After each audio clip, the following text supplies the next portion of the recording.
शास्त्रामध्ये काय सांगितलंय, तुम्ही एखादी मूर्ती बनवा आणि ती पूर्णतः पाण्यामध्ये विसर्जन करा.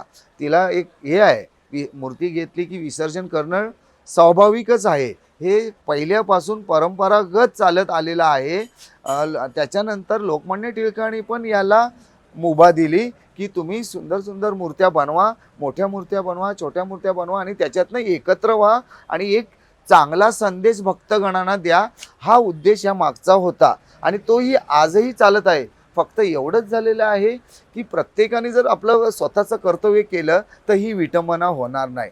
निर्माल्य राहिलं हे ते त्याचं काही कंडस्थल आहेत लोक, ते उगाचच तिकडे जातात, त्याचे फोटो व्हायरल करतात आणि आपल्याच बाप्पाचे रूपरेखा काय तिथे आहे ती परिस्थिती जगाला दाखवण्यात त्यांना भरपूर व्ह्यूवर्स भेटतात. तशांनी जरा सावधान राहा. आपला सण आहे, आपला बाप्पा आहे आणि आपल्या बाप्पाचं नाव खराब करू नका आणि प्रशासनाशी निगडीत घेऊन त्या व्यवस्थित त्याचं विसर्जन करा. तर कुठेही विटंबना येणार नाही आणि हा सण आपल्या मोठा जल्लोषाने साजरा होणार आणि कोणी आक्षेप घेऊ शकणार नाही.